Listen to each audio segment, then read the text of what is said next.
अस्सलाम वालेकुम। मेरा नाम ज़ैन है और इस वक्त मैं एयरपोर्ट में मौजूद हूँ। फ़्लाइट मेरी मिस हो गई थी अनएक्सपेक्टेड, तो मैंने कहा वीडियो बना लूँ। अच्छा, आज की वीडियो का जो टॉपिक है वो है किसी भी सोसाइटी को आपने अगर ग्रोथ की तरफ लेके जाना है या सही डायरेक्शन में लेके जाना है तो उसके लिए कौन से ऐसे इंग्रेडिएंट्स हैं जो हमें चाहिए होते हैं। अगर आप स्टडी करें दुनिया में उन मुआशरों को जो ऑलरेडी काफ़ी हद तक तरक्की कर चुके हैं, चाहे वो माशरती लेवल पे हो, चाहे वो इनफरादी लेवल पे हो या फिर फाइनेंशियल बात कर लें, किसी भी लेवल पे जिन मुआशरों ने तरक्की करी है उनको अगर आप डेप्थ में जाके स्टडी करते हैं और उनका जायज़ा लेते हैं तो आपको दो चीज़ें ऐसी मिलेंगी जो उनके रूट के अंदर बैठी हुई हैं, मतलब उनकी जो जड़ है उसके अंदर वो चीज़ें बहुत अच्छे से बैठी हुई हैं। वो दो चीज़ें क्या हैं? एक है एजुकेशन, दूसरा है रूल ऑफ लॉ। ये दो चीज़ें आपस में इस तरह जुड़ी हुई हैं कि अगर मैं ये कहूँ कि यार मैं सिर्फ एजुकेशन को फॉलो कर रहा हूँ, रूल ऑफ लॉ को रहने देते हैं, तो एजुकेशन सही से इम्प्लीमेंट नहीं हो सकता। या फिर अगर मैं ये कहूँ कि यार रूल ऑफ लॉ को पकड़ लो, एजुकेशन की खैर है, रूल ऑफ लॉ इम्प्लीमेंट करते हैं, इससे माशरा सही हो जाएगा, तो ये भी पॉसिबल नहीं है, मज़ीद ख़राबियाँ पैदा हो जाएंगी। इन दो चीज़ों को साथ रखना बहुत ज़रूरी है और सही लेवल पे इम्प्लीमेंट करना बहुत ज़रूरी है। अच्छा, ये काम किस तरह करती हैं वो भी देख लेते हैं। एजुकेशन आपको सिखाता है कि सही और गलत में क्या फ़र्क है। अब वो छोटे से छोटे लेवल पे फ़र्ज़ कर लें कि अगर मैं सिग्नल पे खड़ा हूँ और मेरे आसपास सारी गाड़ियाँ जा रही हैं, तो एजुकेशन मुझे ये सिखाएगी कि आपने रूल को फॉलो करना है, और अगर आप सिग्नल तोड़ देंगे तो उससे क्या नुकसानात होंगे।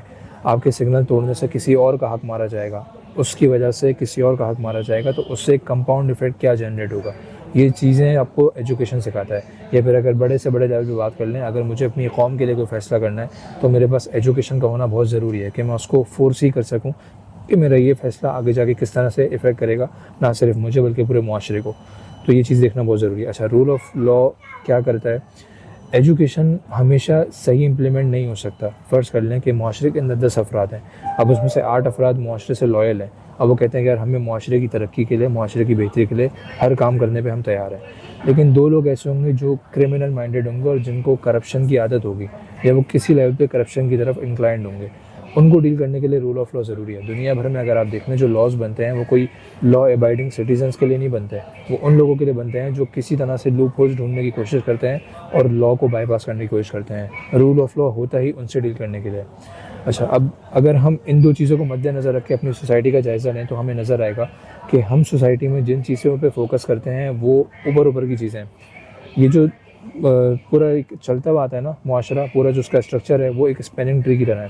ये रूल ऑफ लॉ और एजुकेशन टॉप पे होते हैं, फिर उसके नीचे आ जाती हैं आपकी moral values, cultural values, religious values, फिर उसके नीचे बिजनेस एथिक्स, आपके डीलिंग एथिक्स, कम्युनिकेशन, ये सारी चीज़ें उसके अंडर आती हैं। हमारा जो फोकस है मुआशरती लेवल पे, हम फोकस करते हैं उन चीज़ों को जो स्पेनिंग ट्री के बहुत नीचे आती हैं। सब कैटेगरी है उससे चाइल्ड कैटेगरी के अंदर आती हैं। फ़र्ज़ कर लें हमें कचरा नहीं फेंकना, अब हम जगह जगह पोस्टर लगाते फिरेंगे, बराए मेहरबानी यहाँ कचरा न फेंकें, मुआशरे को साफ़ रखें, यहाँ जो है वो बैठ के पेशाब करना मना है। ये चीज़ें हमारे मुआशरे का स्टैंडर्ड है। तो बात यह है कि हम इन चीज़ों पर जितना काम करते रहेंगे ना, इफ़ेक्ट हमें नज़र नहीं आएगा। हो सकता है वो एक पर्टिकुलर चीज़ सही भी हो जाए लेकिन दूसरी चीज़ ख़राब हो जाए क्योंकि आपका फोकस सारा इस तरफ लग गया। तो बजाय से कि हम इन छोटी छोटी चीज़ों को फोकस करें, हमारा जो मेन फोकस और मेन टारगेट होना चाहिए ना, वो ये ऊपर स्पेनिंग ट्री की जो पेरेंट्स हैं ना, जो पेरेंट कैटेगरी है, इस पर होना चाहिए। अगर हम रूल ऑफ लॉ इम्प्लीमेंट करने पे फोकस करेंगे और एजुकेशन पे फोकस करेंगे तो इनसे जो जुड़ी हुई नीचे की कैटेगरीज है ना, ये खुद ब खुद सही होनी शुरू हो जाएंगी। हमें इस पर ज़्यादा बात करने की या ज़्यादा फोकस करने की ज़रूरत नहीं होती।